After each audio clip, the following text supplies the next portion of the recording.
Aboubakri est sénégalais. À 42 ans, il est intérimaire et étudiant en philosophie. Au printemps dernier, il pense trouver un appartement dans cet immeuble HLM. Là, vous êtes chez moi en F2. Un 2 pièces refait à neuf.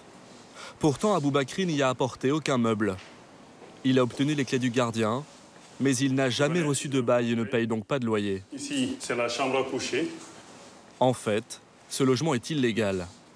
Au départ, ça semblait être une bonne affaire. Il cherchait depuis 3 ans, mais son salaire était trop faible pour un logement privé, jusqu'à ce qu'on lui donne ce tuyau, une HLM facile d'accès proposée par un gardien d'immeuble. Il y a un étudiant aussi sénégalais.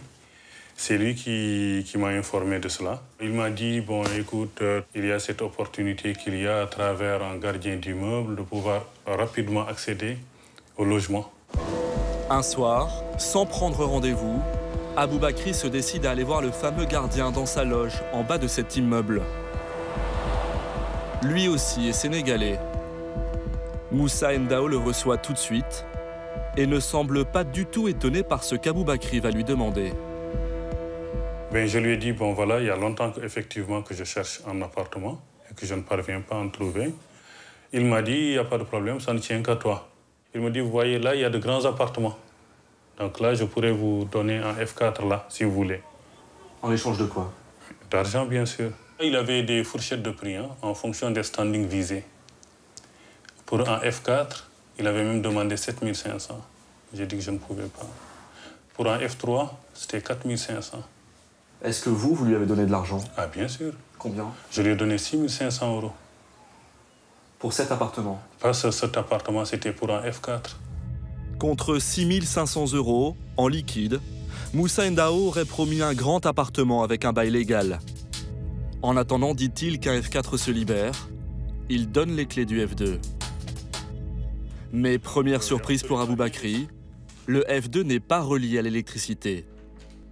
Sur le palier, il n'y a que 3 compteurs pour 4 logements. Voilà où se termine l'installation de son appartement. Les travaux de raccordement n'ont tout simplement jamais été effectués. C'est pour cela que le F2 ne pouvait être loué et restait inoccupé. Deuxième surprise, il n'obtiendra ni le F4 promis, ni même un bail pour ce F2. Et le concierge ne donne plus signe de vie. Aboubakri est un squatteur malgré lui. Il peut être expulsé à tout moment. Cette escroquerie présumée au logement social n'est pas un cas unique en France. Soupçons de corruption à Sarcelles, en région parisienne. Fraude présumée à Montpellier, mais aussi à Chenôve, près de Dijon. Chaque fois, des histoires de pots de vin contre un appartement HLM. À Courbevoie, derrière les tours du quartier d'affaires de la Défense, il faut attendre jusqu'à 5 ans avant d'obtenir un logement HLM. Plus de 2000 dossiers sont en attente. Moussa Ndao était gardien depuis 14 ans dans cet ensemble HLM de la rue de Normandie. 137 logements, dont une vingtaine toujours vides. Il disposait des clés de tous les appartements inoccupés. À Courbevoie, selon les locataires floués, le gardien était devenu le bon plan pour obtenir rapidement une HLM. Au 7e étage de cet immeuble, avec pour seule lumière les projecteurs du stade voisin, la famille Adala aurait elle aussi cru aux promesses du concierge. Pour ce F2 qu'il occupe depuis juin 2013 avec son épouse et ses 2 nourrissons, Djoulaïdi aurait versé 4 500 euros à Moussa, 3 fois son salaire de menuisier. Et il n'a toujours pas de bail. Qu'est-ce qu'il vous disait, Moussa? Oui, il n'y a pas de problème. Oui, mon frère. Vous voulez quoi? Un F4, un F5, un F6 mais il a le choix. Il y a pas... Comme au magasin.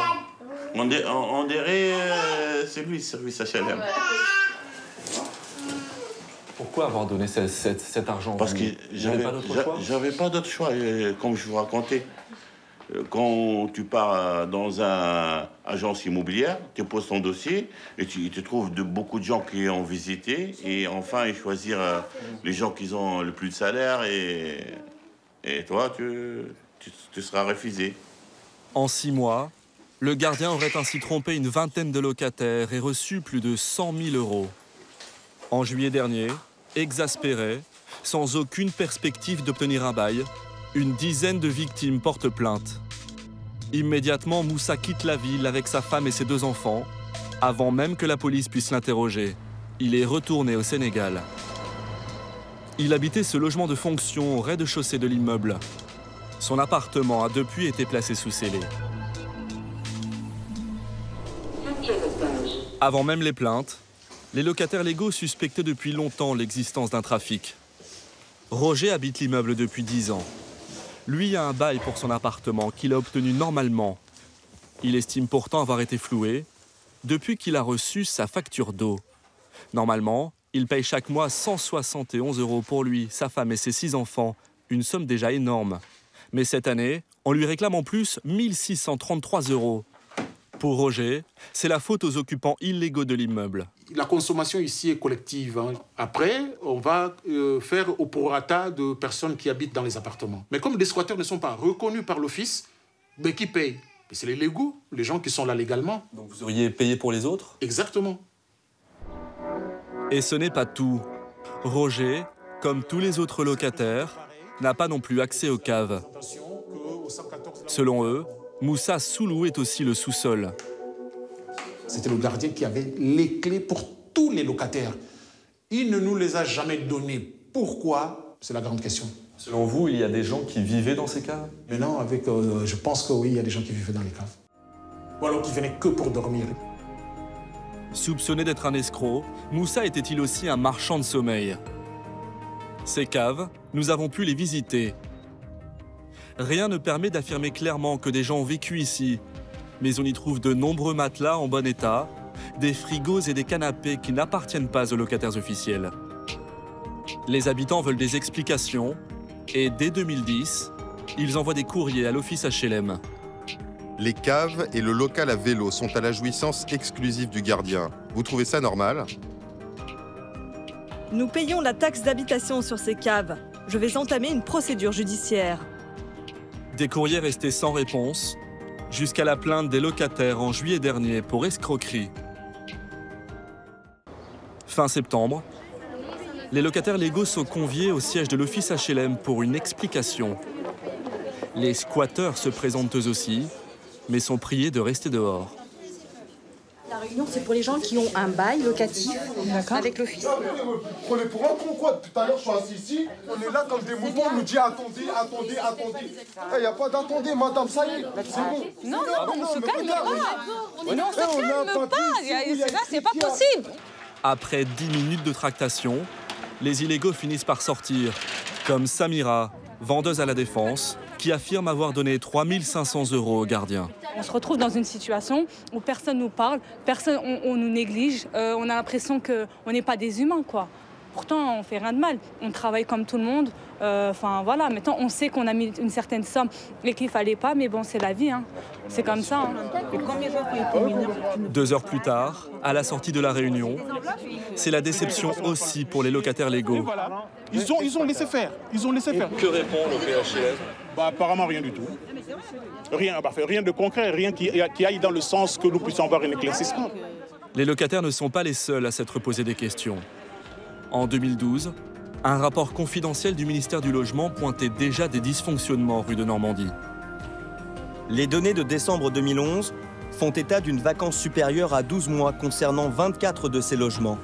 Les rapporteurs s'étonnaient déjà du nombre important de logements officiellement vides. L'office HLM refusera de s'expliquer devant notre caméra, se contentant de ce court communiqué. Depuis un certain temps, nous avions des soupçons d'escroquerie envers un de nos gardiens. De nombreux contrôles ont été diligentés par l'OPH, mais sans apporter de preuves flagrantes. Comment le gardien aurait-il pu mener un tel trafic? Il n'a pas donné suite à nos demandes d'interview. Mais nous avons retrouvé sa sœur. Selon elle, il est impossible qu'il ait agi seul. Désolé, on vous dérange. Vous êtes la sœur de Moussa? Qu'est-ce que vous pensez de toute cette histoire? Je ne sais pas, il a complicité avec qui, mais c'est ça qui s'est passé. Parce qu'une personne ne peut pas faire toutes les bêtises comme ça. On est des êtres humains. Une personne ne peut pas faire ça tout seul. Même s'il est plus malin que tout le monde, il ne peut pas le faire tout seul. Mais il y a des gens derrière lui, mais les gens, il ne peuvent pas sortir. Lui aussi, il est bête, il ne peut pas sortir les gens. Elle a ramassé pour casser comme ça. Selon tous les locataires, Moussa Ndao se vantait d'avoir des complices haut placés. Il citait des noms. C'est aussi ce qu'ont raconté aux policiers tous ceux qui ont déposé plainte. Il m'a dit qu'il avait des connaissances à la mairie. Il m'a fait parler à un monsieur Paul. Monsieur Paul m'a alors dit qu'il parlerait de tout ça avec une certaine Françoise et un certain Jean-Luc, qui sont en charge de l'attribution des logements. Pour l'instant, aucun nom n'a été formellement identifié. Les locataires s'interrogent sur une éventuelle proximité entre le concierge et le député maire UMP de Courbevoie, également vice-président de l'office HLM. On les voit ensemble sur une série de photos. Moussa Ndao a participé à sa campagne pour les dernières élections en collant des affiches et en distribuant des tracts. Vivement mis en cause par les locataires, le maire a accepté de s'expliquer. C'est un gardien que j'ai rencontré et qui m'a dit « j'aimerais bien vous aider dans la campagne ». Jusqu'à là, vous savez, il y a tellement de monde qui viennent pour vous aider dans la campagne. Moussa simplement était là, à côté de moi, comme d'autres étaient là, si vous voulez. Simplement, je ne savais pas que Moussa avait eu cette, disons, facilité de tromper son monde. Ça, je l'ai découvert après. Toujours pareil, vous savez, vous découvrez toujours après. Sinon, vous l'aurez pas pris, je ne l'aurais pas pris. Alors, qui sont ces monsieur Paul, madame Françoise, qui sont cités dans les plaintes? Ben voilà, l'enquête va définir qui ils sont. Et je souhaite vraiment qu'ils aillent jusqu'au bout, pour qu'on sache exactement ce qu'il en est. Toujours au Sénégal, auprès de sa famille, le gardien refuse de s'exprimer. Il n'est pas mis en examen, mais il a tout de même pris un avocat pour répondre aux accusations. Pour maître Yassine Bouzrou, Moussa Ndao n'a rien à voir avec ce trafic. Il serait un bouc émissaire. Mon client indique ne jamais avoir reçu d'enveloppe de billets en échange d'appartements. Moi, je ne connais pas la vérité dans toute cette affaire. Il y a peut-être des malversations, je ne le sais pas. Simplement, je trouve un petit peu étonnant d'accuser mon client, qui était un simple gardien, d'un trafic de HLM. Ce n'est pas parce que des gens se plaignent qu'ils disent la vérité. L'enquête a été confiée à la police judiciaire de Courbevoie. Rue de Normandie, les occupants illégaux, eux, attendent maintenant leur expulsion. Fin septembre, les policiers sont venus les avertir. Comme tous les autres squatteurs, Aboubakri a reçu leur visite. Il lui reste le temps de la trêve hivernale, jusqu'au 1er mars, pour quitter son F2 et trouver un nouvel appartement, légalement cette fois-ci.